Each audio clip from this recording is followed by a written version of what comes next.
Welcome to episode number 238, where I'm speaking with Vaidya Jayarajan about how our sensory inputs and our perceptions affect our mental, emotional, and physical health. Dr. J breaks down what exactly happens in our body and mind when it perceives stress and how this can have such an impact on our health and well-being. This is definitely a very important conversation for these times, so please stay tuned.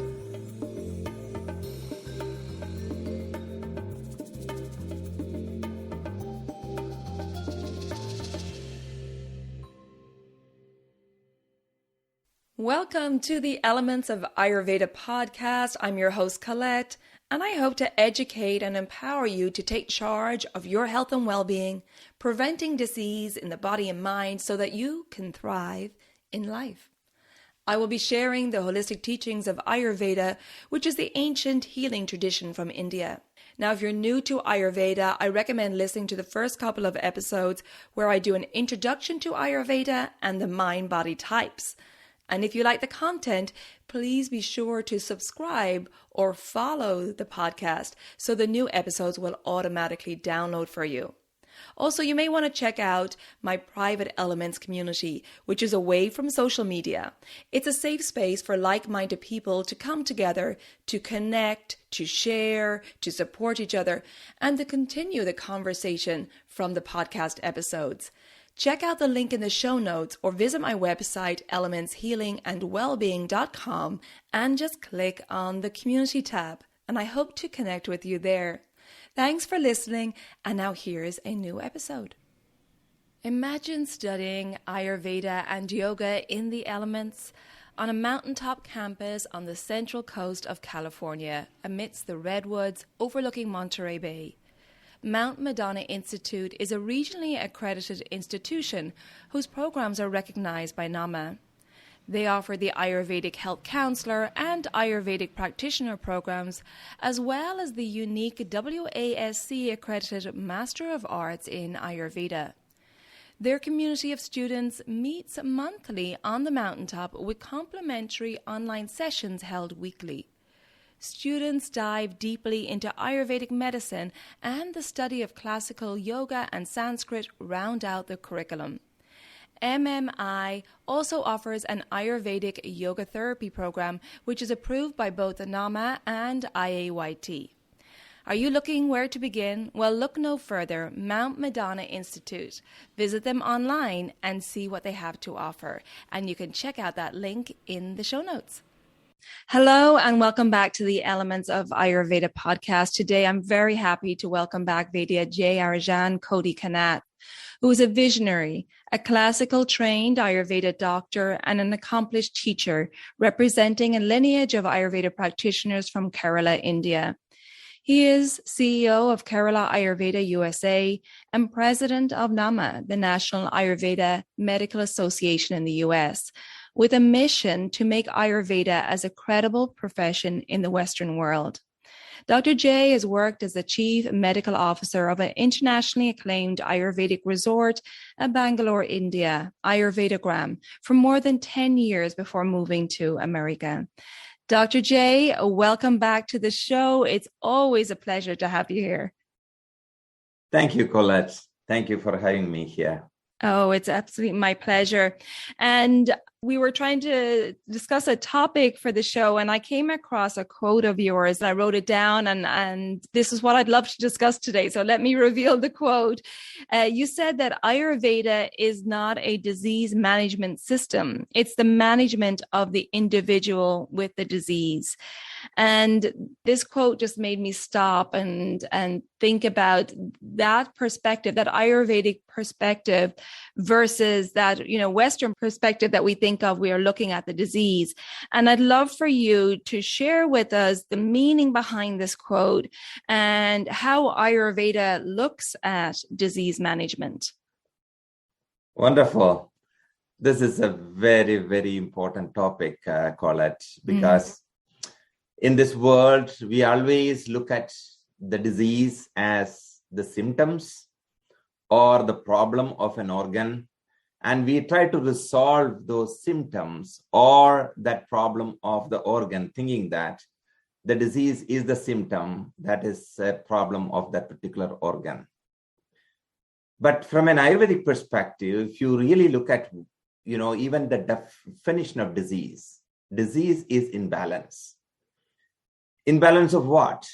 Imbalance of the structural integrity of our mind-body system, the functional integrity of our systems, and how the system behaves. And that integrity of the structure and function, as long as that integrity and flow is maintained, the balance is maintained, that's called health. Any deviation from that structural functional integrity of our mind-body system is called a disease. So what is a disease? Disease is not a symptom. Disease is the deviation from the normal balanced state of one or multiple organs or systems. Right? And if you really look at what causes it, a disease, an arthritis causing pain and swelling, you think that it's a problem with the joint because I have the pain, I have the swelling. But that reason for that problem may be coming from the gut, may be coming from the mind, may be coming from the way you sit and work. So that means the lifestyle or the activity of the mind or the way you work led to an imbalance, the deviation of the normal structural and functional integrity of the joint. As long as the reasons are continuing, you can give any number of painkiller or any number of, swelling reducing protocol. It will be only temporary.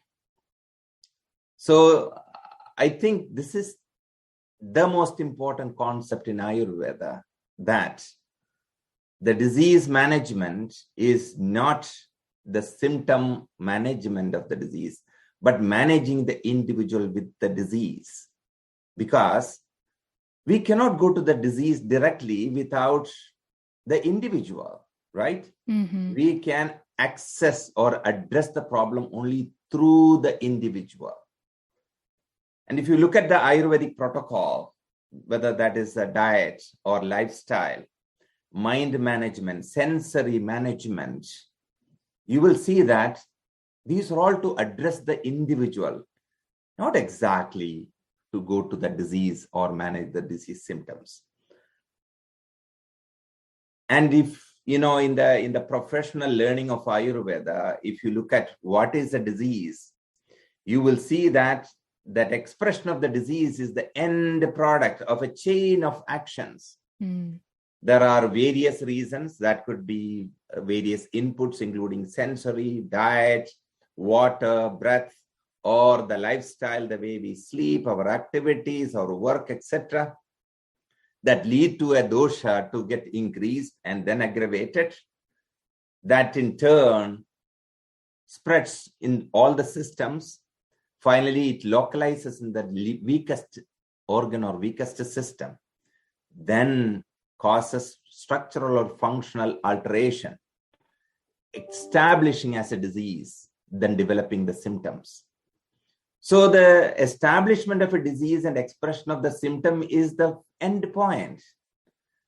Right. Until and unless we address the reason, step-by-step reason that finally get into the symptom, there is no sustainable outcome from any, treatment protocol. That is what Ayurveda really focuses on. If you look at the way Ayurveda establishes the treatment protocol, you will see there are, distinct two routes suggested. One route is called addressing from the reason side, hetu viparita. Addressing from the reason side, what caused it, and the chain of the causes finally leading to the disease. Where on the other side, addressing the suffering of the individual. While we are addressing the reasons, etc., we also want the person to get relief from their suffering. It is called vyati viparita. So Ayurveda addresses both. One is addressing the root, from the root of the problem and addressing the suffering of the individual. But the more focus or importance is given for the methodology of addressing from the cause. And in this world, in this modern age, this is so important because we don't have any idea how what we see every day is impacting our mind-body system. What we hear when we watch the TV, what is coming in the news, what message we are getting in a WhatsApp message group. We don't have any idea how it is impacting us. So true. Every insecurity, every feeling of uncertainty, anger, fear, sadness. And, it's so interesting to see that most of the media, whether it is the visual media or the written media, you will see much more negative news than the positive news in this world. Is the reason really there is no positive news? No, that is not the reason. The reason is fundamentally human mind has a tendency, we call it as a rajasic tendency. That's a human problem. We are more get attracted towards or more curious about the problems than the blessing. It's a human, tendency. So, and all these media are businesses and they need more people to watch. Right. What more people are watching is the problem. So that is why. But at the end of the day, all these sensory inputs coming through various channels are causing a lot of negative impression within our system. And the mind and body are not two units according to Ayurveda. They work as single unit. Any ripple in the mind will create ripples in the body systems and vice versa. So that is why one of the main three reasons for disease. One is the improper use of the senses or the sensory perceptions coming into the system. How impactful, how negative, how disease-causing it is. So that is why if you look at the clinical management of Ayurveda, and these days, I need to tell you this, Colette, that I spend much more time with the people in helping them to have the right perspective. More than the formulations, more than the diet. Herbs and formulation diet, these are all important. But despite of having the best diet and the best herbs, still you will see if you are not addressing the subtle aspect of our life, the sensory, the mental, emotional aspect in our life, you will see it will be very challenging to bring people out of their problems. Yes. Because that considered, especially with all the new, the technologies, the social media, the screens, what we use every day, it has much bigger impact on our health and life than even the diet and lifestyle, which we generally don't address much. We always think that I'm taking the organic food and the best food and I am taking this great herb and everything should be okay. So I think it is time for us to spread the message that your mind and your senses are having much more impact in our health and harmony. Just to tell you some examples, Colette, I see a lot of autoimmune disorders in this world, as a clinician for last more than 2 decades, in fact, more than 25 years. So, I've seen a real increase in autoimmune conditions, progressive degenerative conditions, mental disorders, gut-related disorders, hormonal disorders, hormonal imbalances. And in many of the cases, they are eating good food. they have, they do exercise every day, and they don't have any idea why they are getting it. And if you really get into the entire case analysis, you will realize that there is a component called the senses, mind, and emotion, left from considering how they can help to avoid the disease or heal their problem. So we don't give much attention to what impact this, exposure to these media or this news or these screens are having in our body, especially gut, immune system, hormonal system, mind, and emotions.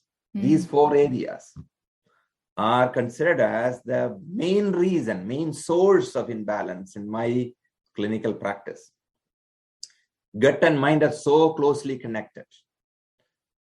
If you are watching some news that creates either fear or sadness or uncertainty or insecurity, definitely these are the 4 emotions known to provoke the Vata dosha. That in turn either create the constrictive effect or the drying effect, or it shut down the digestive secretions.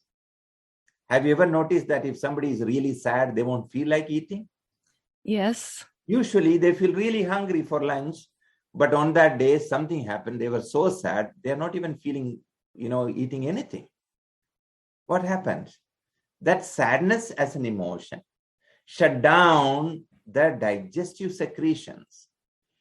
And digestive secretion, being the stimulants for the hunger, are not working, or it is shut down. You don't feel hungry.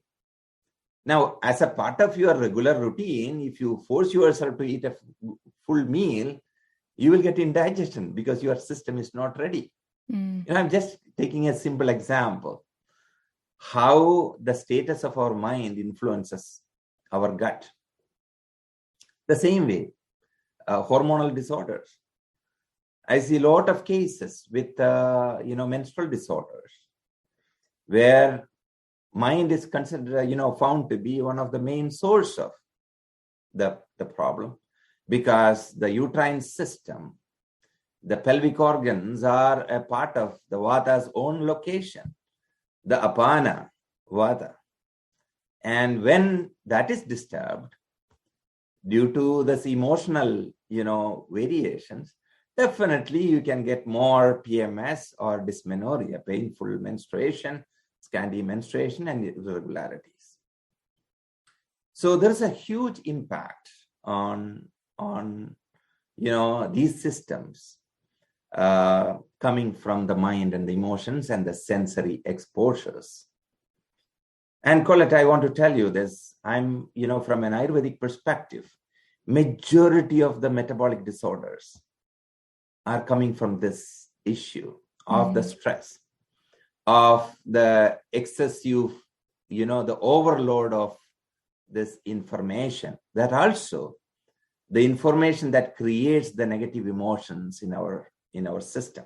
Many a time we think that, stress means overload. So stress should deplete people, right?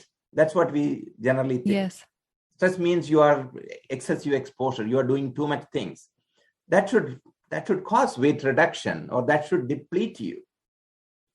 But then how the stress is causing obesity or high cholesterol or the diabetes? Many a time people are not aware of what is happening. So it is so interesting how our mind-body system behaves, call it. From an Ayurvedic perspective, the sensory perception, one of the 4 main inputs in our life, right? There are only 4 inputs in our life, nothing else from birth till death: food, water, breath, and perceptions. And the perception is less addressed in this modern, the healthcare area. So true. We are so keen in calories or so much vitamins and so much carbohydrates, etc., the perception, the most important inputs in our life, the sensory perception and its impact on the mind and emotions are least considered. And according to me, that is the topmost, reason why people are getting more metabolic disorders. So what really happens is, whenever you are emotionally affected with the negative emotions, whenever you are under a lot of mental and emotional stress, the mind is constantly interacting with the body is constantly interacting with the mind. Whenever you are under this emotional, mental stress constantly, or the sensory overload that invokes the negative emotions of the anger, frustration, fear, sadness, uncertainty, insecurity, your body will start identifying that you are in crisis constantly. The mental stress will be perceived as the crisis by the body. Whenever your body identifies you are in constant crisis, body will switch on the survival mode. Because like any other being, our human body also want to sustain life as much as possible. Right. So whenever this constant threat is perceived by the body that is coming from the mind and emotions, the body will switch on the survival mode. What is survival mode? Body is going to stop the spend of what is coming in, and body is going to accumulate the resources to handle the crisis. What is the spend? Body is going to stop spending. The spend is food converting into various tissues, right? Rasa, Rakta, Mamsa, Meda, Asti, Majja, Shukla, the 7 tissues. Body will stop allowing the food to flow through all the tissues, but it will start accumulating the resources for immediate use. Unfortunately, there are only 3 resources body hoard or accumulate to manage this sense of crisis, the survival mode. Those 3 resources are fat, sugar, and cholesterol. That means the body will not allow the food to nourish the blood or the muscles and the bone, the nerve, or the reproductive tissue, because body cannot take it back easily. It is so easy for the body to convert the fat into energy whenever it is required. So body will not allow other tissues to nourish. Body will start accumulating more and more fat. That means more and more resource to handle the crisis at any point of time. Sugar or glucose is the immediate source of energy. Body will start accumulating that. Cholesterol is the primary building material. Whenever there is a crisis, there is a breakdown of tissues. Cholesterol is the building block of every cell membrane. Body will start accumulating that because body doesn't know when the damage is going to happen. Collapse is going to happen because body started perceiving constant crisis. Right. So these 3, as a resource for immediate emergency management, the body will start accumulating. So that means you feel sexually weak because your Shukla Dhatu is not nourished, neurologically weak because your Majja Dhatu is not nourished. You will get osteoporosis, osteopenia because your bone is not nourished. You will feel your muscles are weak, but your fat will keep on accumulating. This is not, 5% or 10% of incidents I'm talking, Colette. Majority of the metabolic disorders in this current modern world is from this, the compensatory mechanism of our body. As a response to the threat perceived constantly in everyday life, that threat may be coming from the mind telling what is happening in the office or in the street or the war or, any kind of disturbance. Exactly. Are you getting how powerful or how impactful our mind, emotions, and the sensory perceptions?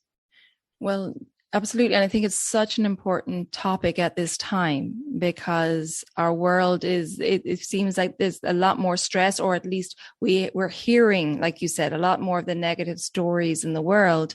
And your body may perceive what you're hearing on the news, or as you said, maybe it's a stress in the office, as as something very, very serious that we need to go into fight or flight mode. And I'm so glad that you went into detail about what happens in the body and why it's happening, because the body doesn't know the level of stress, but it's feeling the stress accumulated. And I think as well in this world that we have a new level of stress, which we haven't had to deal with before. We've been through a lot the past few years. So I think many of us don't even know the stress that we have in our body. Are we perceiving the stress? Exactly. I get a lot of such cases where they say that, hey, I'm really restricting my food. I have a very controlled diet. I go to gym every day and I do my yoga every day, but my weight is not coming down. Yeah. My cholesterol is still high.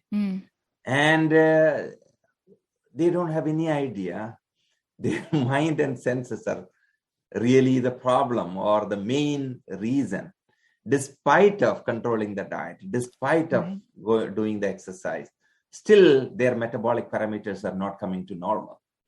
So these days, in all such metabolic disorders, while guiding on the diet or the activity, I definitely take enough time to help them to understand how they can manage the stress, how they need to deal with this sensory exposures and the impact of that in their mind-body system.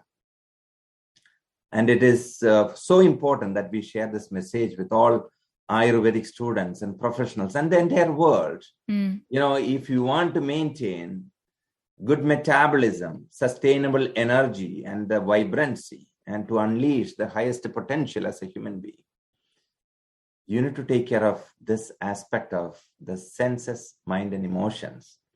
Colette, I don't have any idea how many times I have given talks in last 12 years after moving to America that, on a topic called the mind care is life care. Because we generally don't give attention to that. And that is the most important aspect we need to focus on.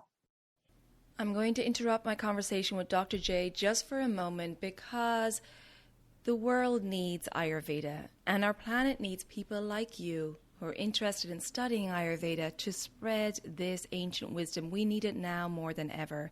And if you're passionate about holistic health, Kerala Ayurveda Academy welcomes you to study online or in person.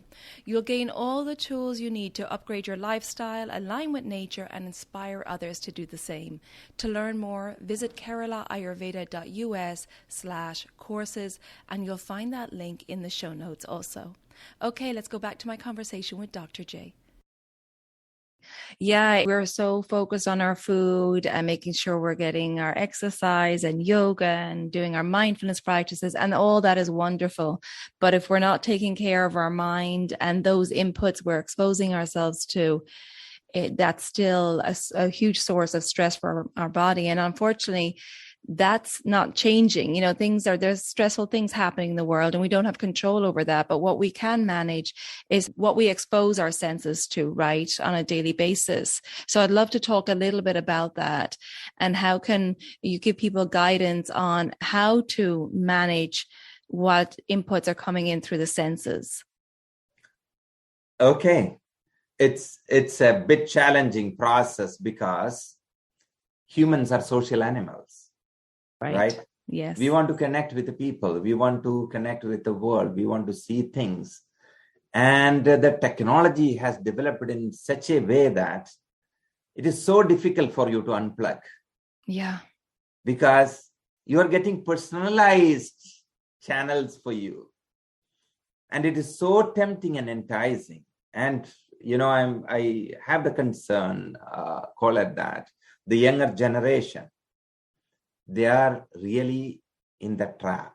I see majority of the younger generation, the teenagers and the young adults are in the trap. Because what happens is this artificial intelligence, which has been used in these platforms, the digital platforms and social media, according to what you are gravitated towards, right? If you watch something few times, then you are getting pumped with lot of such information. For example, it could be anything. I'm not telling that it is always the bad thing. But do you know that in Ayurveda, even overload of good thing is the bad? Right. Yeah, you could be watching a cat video and now you're going to keep getting cat videos. Of course.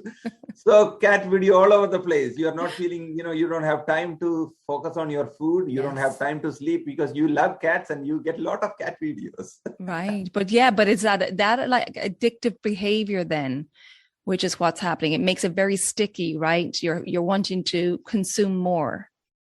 The most problematic or the most intense addiction of the modern world is the screen addiction these days. Yeah. Regardless of age group.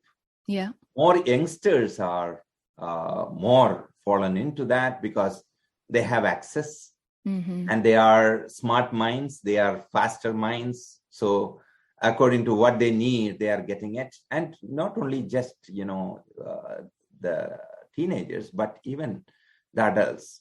If you look at,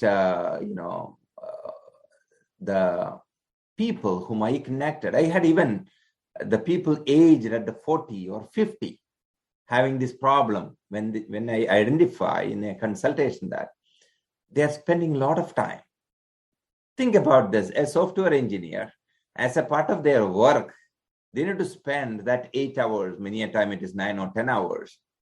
Then they are switching on their phone to see what in their WhatsApp groups, to see the message, then a lot of forwarded messages. It is too much. This is not a machine, right? This is a human mind-body system. Yeah. And, overload or, ati yogam, excessive exposure is always a stress for the system. Right. Right? So stress in Ayurveda is not only about, what is happening in the office or what is happening in the relationship. Stress, according to Ayurveda, is overload of any system. That could be physical, that could be mental, or that could be verbal. That means the sensory. Any exposure, any excessive exposure is considered as stress.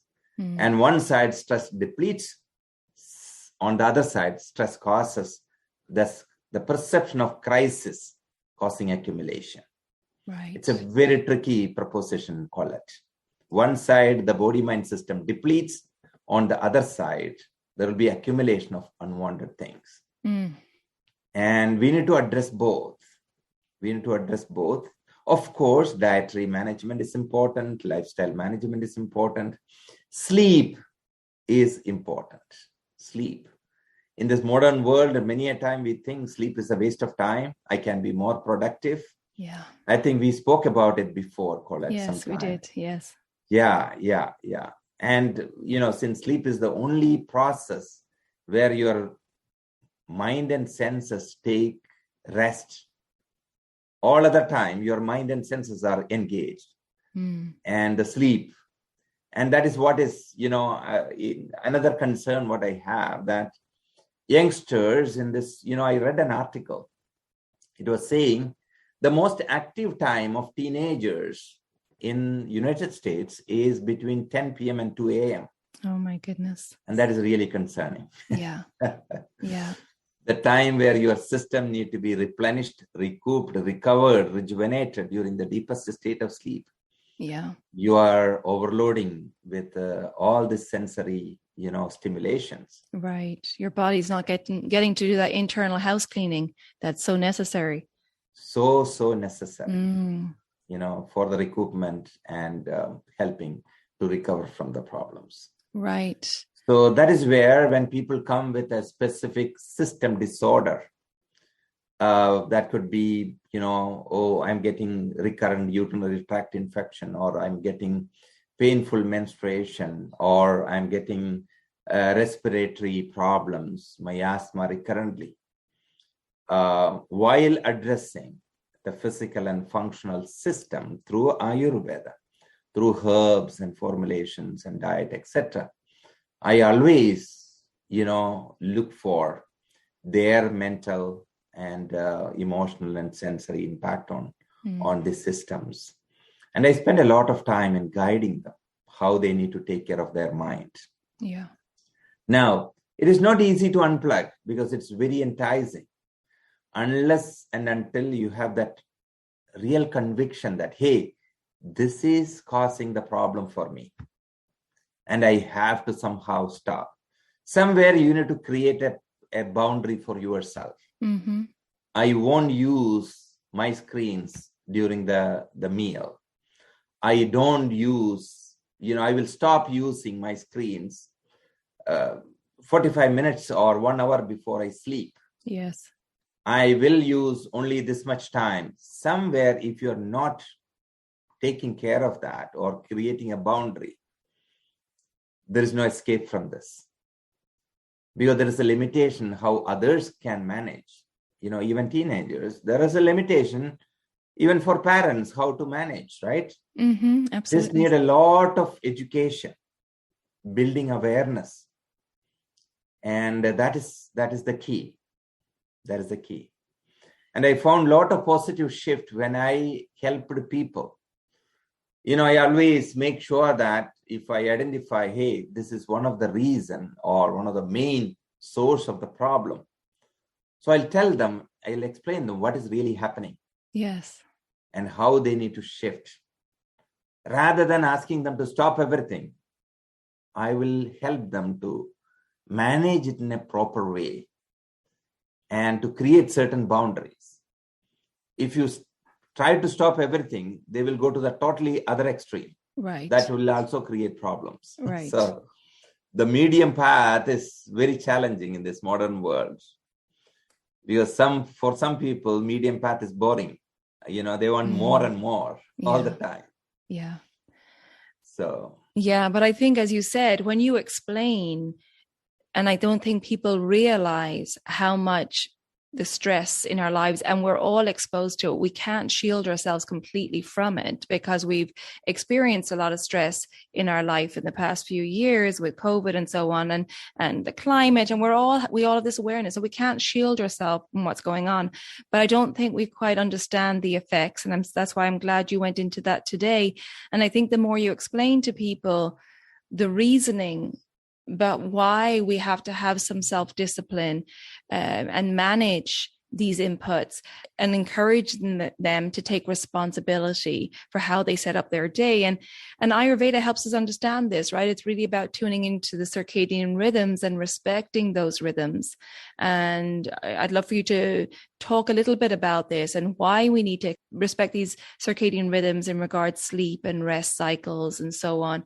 And why every living creature on this planet recognizes circadian rhythms and why that's so important. Sure. Yeah, I'll give some, tips how to handle this. Great. And you touched on that exact point. One is about the circadian rhythm. We are a part of this nature, an integral part of this nature. Everything in this nature works in cyclic rhythms. The day and night cycle, the lunar cycle, the seasonal cycle, everything in this nature is following a cyclical rhythm. And in our body also, everything is working in cyclical rhythms, right? Our cardiac rhythm or respiratory rhythm, digestive rhythm, the sleep rhythm, the menstrual rhythm, everything is cyclical. Since everything is cyclical in the nature and in our mind-body system, Ayurveda says, our body is expecting a cyclic rhythm from us. And if you're able to follow that cyclic rhythm, then they say that in that case, you are not taking care of your body, but your body will start taking care of you because you already set the system and the process. And if you are able to set that in sync with the circadian rhythm, the sunset, the sunrise, and the flow of the nature, then the body will start taking care of us. And this is so important because if you are eating, say, breakfast, 7 a.m. or 7:30 a.m. every day on a regular basis, then that 7:30 or 7 o'clock, body will start, the whole system will start expecting that. That will help you to feel hungry at that point of time. You will eat well, it will get digested well, it will get absorbed well and utilized well. You will have balanced nourishment and sustainable energy and vitality. This I do in a lot, Colette, for people coming to me for consultation. Setting the system, the rhythm is one thing I really help them to understand how it is. Right, because as you said, you give the body the right healing environment and it will heal. Your system is already set. You have a body intelligence. Yes. The whole intelligence system of the body will align to that circadian rhythm of your breakfast, lunch, dinner, and sleep. Automatically, when it is time, you will start yawning and feeling like sleeping because your body is telling that, hey, it's time for your regular sleep. And just following the rhythm itself can make a lot of difference and proper recuperation. And that can help you to have a better longevity and sustainable health. So one is about following the circadian rhythm, as we discussed, call it a rhythm of sleeping and rhythm of eating. These two. Avoiding late nights. And, because more than what is happening in office or at home or in the busy street while driving, the highest stress a human body can have is lack of sleep or late nights, according to Ayurveda. Late nights or lack of sleep are the highest stress a mind-body system of a human can have. Okay? So sleeping early is so important. And that is one. Then we say that about mind management. One is creating your own an average plan for your life, right? Oh, this is time I'm going to keep for my, my food. And I'm going to disengage from everything because I want to engage myself in that eating process, my senses, my mind. I want to focus so that all the digestion process in my body will act properly because your digestion starts even before you start eating food. You know that? When you see your favorite food, when you get the fragrance of your favorite food, when you hear your mom is stirring that, your favorite food, the digestive secretion already started even before you put in the mouth. So your sensory attention is important in facilitating that the digestion. So one is dedicating time for the food. Second is, as we discussed, avoiding late nights. Okay. I always say that, whatever you need to do or a lot of workload to finish for next day, rather than going beyond the 10:30 mark, you sleep and get up early and do early, no problem. Yeah. But generally, majority of the world population is not used to that. They're used to late night and late waking up. Both are not considered as great from an Ayurvedic perspective. And the third aspect is a little bit of a downtime and relaxation to the mind and sensory systems. That could be, having that 10 minutes of breathing and meditation. Ayurveda always believes in simplicity and consistency. I tell people coming to me that rather than you're doing 2 hours of yoga and breathing and meditation once or twice in a week, I want you to do 10 minutes to 15 minutes every day.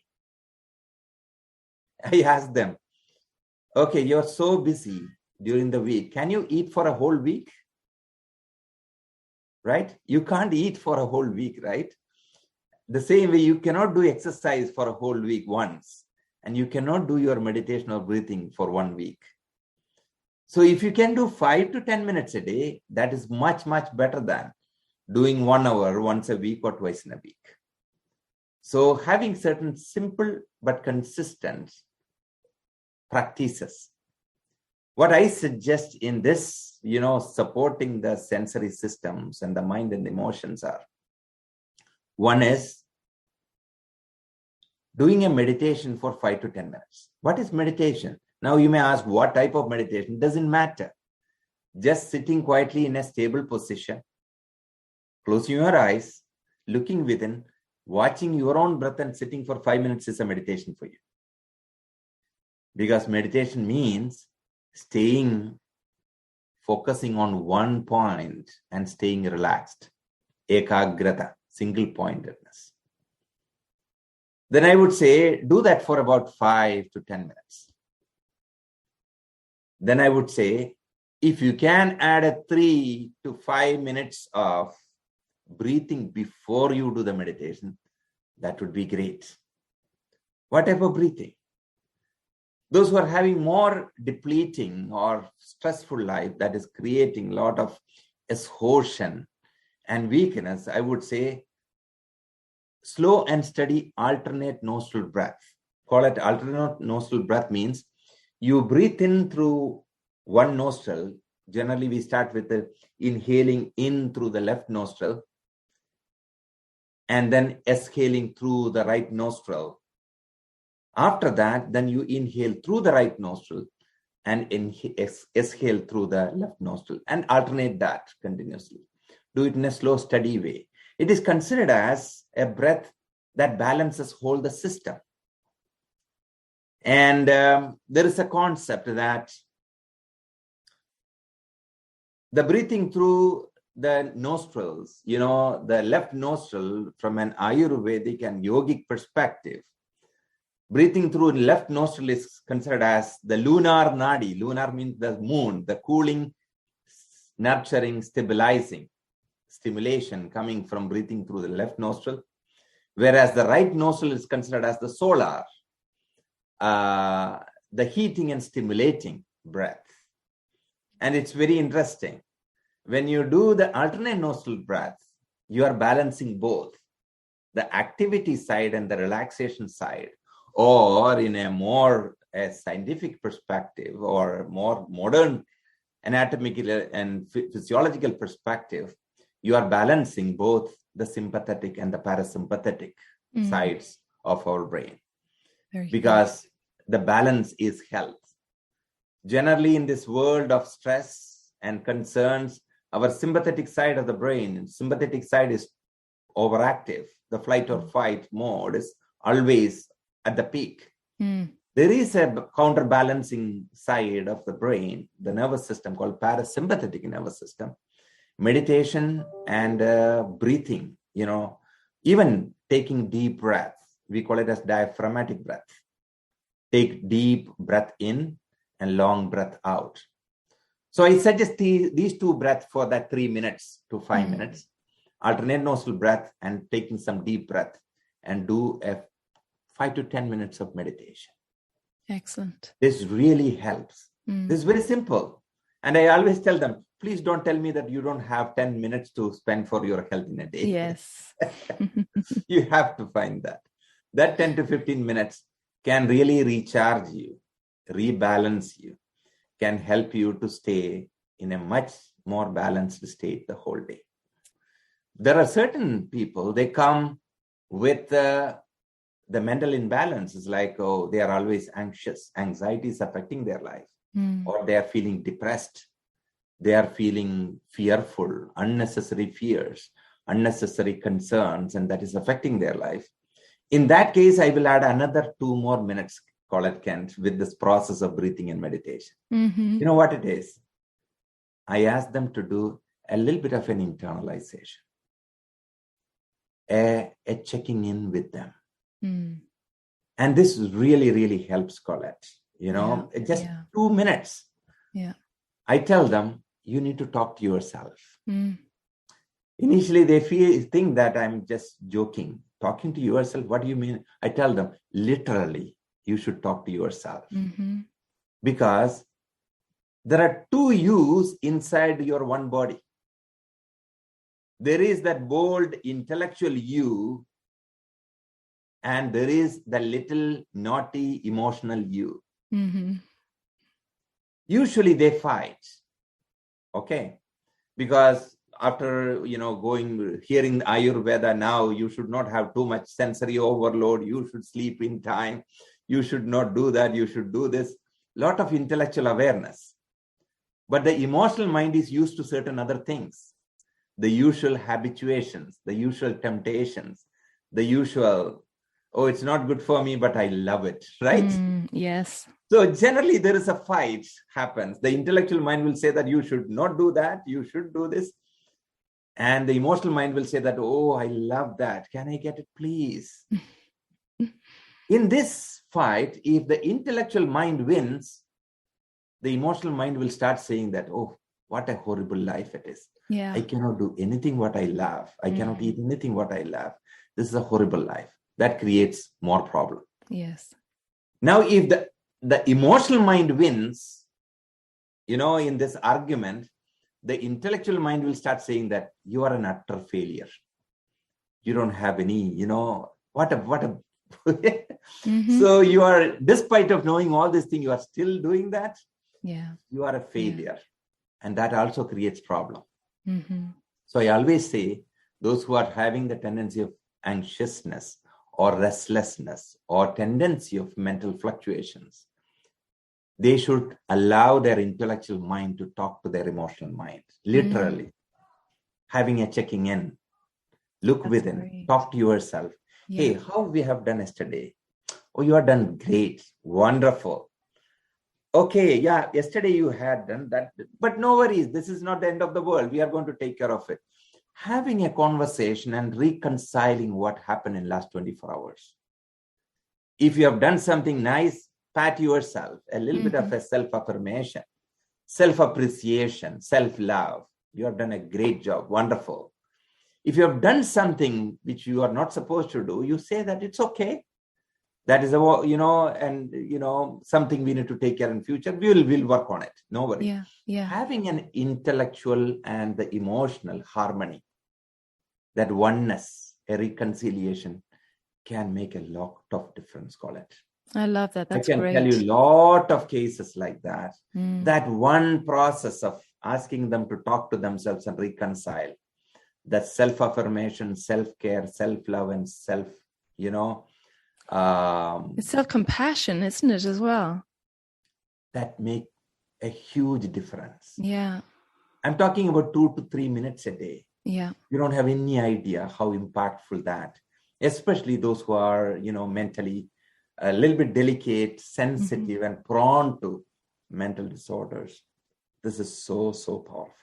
Yeah, it's great because not only are they, reviewing what happened, but also digesting it and reconciling with it and having self-compassion in that process, and then hopefully letting go of it and not carrying it forward. Exactly. Right. If it is I get a lot of professionals for consultation. They're anxious, they're worried. So I tell them, think that you have a small girl, little girl inside you. Yeah. That emotional, sensitive girl. Talk to her. Yeah. And appreciate her for holding on everything and making it happen. It makes a huge difference. So one is about circadian rhythm. Second is about the simple practices. This 10, 15 minutes practice where you do a 3 to 5 minutes of breathing, a 5 to 10 minutes of meditation, then talking to yourself for these 2 minutes. Then always, have an idea of the eating in the right time and keeping the time for that. Certain boundaries for yourself, creating that. Yeah. Then try to attend some of the positive talks, those positive affirmations, satsang, what we call. Satsang means the truthful discourses, positive discourses. Because there is enough negativity already there. Even without your knowledge, you are getting every day. Yes. So some intentional exposure to positive conversations and positive, discourses can go a long way. Yeah. Wonderful advice. Thank you. I'm so glad we had this conversation. So timely. And again, I think that the stress is rising in our world, but there are ways that we can manage it, like you said, by having boundaries and also good old spending time in nature as well, right? Is very healing for us. nature is the healer, right? Yeah. We always say the true healer is within you, and nature has all the resources to heal. Yeah. The real healing happens between you and the nature. Absolutely. Just being in the nature. I think we had this discussion before in one of the sessions. When I was in Bangalore is the Silicon Valley of India. I used to get a lot of, IT professionals with the tension headaches. And, whenever they come with a serious headache, acute headache, I take them to the herbal garden, ask them to remove the shoe, take off the socks, stand on the ground. I'll take them near to a tree, ask them to hug the tree, keep the forehead on the tree, and take deep breaths for 3 minutes. Yeah. I was able to demonstrate substantial reduction of the headache in that 3 to 5 minutes. It's amazing, the healing power of nature, and it gives us an opportunity to get ourselves away as adults and our children away from screens for a little while. So whether that's taking your lunch outside at work or taking the kids to the park after school, there's little places in your day where you can, have some nature time, taking the dog for a walk. Yes. Yeah. That is very, very important. Yeah. Well, Dr. J, I can't thank you enough. As I said, I think this conversation is very timely and very, very important, and that we take responsibility for our own health and managing our health so that we can have vitality and energy and longevity, as you said earlier. That's right.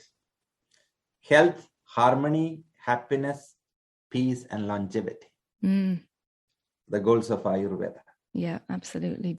And before we finish up here, Dr. J, I'd love for you to tell the listeners about the work you're doing at Kerala Ayurveda, where they can find out more about the offerings there, because there's lots of new things happening. Sure. Of course, to the core, I am a healer and I love teaching. So Kerala Ayurveda runs certification programs in Ayurveda here in United States of America and in Europe, where Norway is our hub in Europe. We conduct certification programs starting from the holistic Ayurvedic coach, Ayurvedic health counselor, Ayurvedic practitioner, and Ayurvedic doctor programs. We do conduct many professional workshops. We do conduct a lot of webinars. Our wellness center is in Milpitas, California, Kerala Ayurveda Academy and Wellness Center. Whatever we teach and train, we also practice and demonstrate. So I have 5 Vaidyas working with me at Milpitas. It is 691 South Milpitas Boulevard, suite number 206, Milpitas, California. It is in San Francisco Bay Area, where we provide Ayurvedic consultation, Panchakarma, all bodywork techniques. And Kerala Ayurveda also offers a lot of authentic Ayurvedic herbs and formulations to support the community. And all the products are available at keralaayurveda.store. So that's what we do. Please reach out. Anybody want to learn Ayurveda or get healed or any tools for healing and well-being. We want to be the source of most authentic tools from the field of Ayurveda. A wonderful source. And you're such a wonderful teacher. And it's always a pleasure to have you on the podcast, Dr. J. And again, I appreciate you taking the time today. And thank you. Thank you. Colette, you are doing a great job. You're helping this unique, comprehensive, and holistic knowledge of Vedic tradition, Ayurveda, yoga, to reach across the globe. And I really appreciate your contribution in, getting this word out across the world. Thank you so much. Oh, it's my absolute pleasure. Thank you, Dr. J. And please come back and visit us again. Sure. Okay, until next time, Dr. J, take good care of yourself. I hope you enjoyed that conversation. I certainly did. Vaidya Jayarajan really sharing some very important information on how to manage our health and well-being. And if you think this episode will be helpful to family or friends, please share it with them so we can spread this wisdom of Ayurveda. For all the links mentioned in this episode, please check out the show notes. And also in the show notes, you'll find information on my online services, or visit my website, elementshealingandwellbeing.com. If you haven't already subscribed or followed the podcast, please do so wherever you listen to your podcasts. And if you would like to rate and review the podcast, I would really appreciate that. You can also find me on social media under Elements Healing and Wellbeing on Facebook and Instagram. As always, thank you so much for tuning in. I appreciate your support. And until next time, take good care of yourself, be well, and bye for now. Slán go fóill.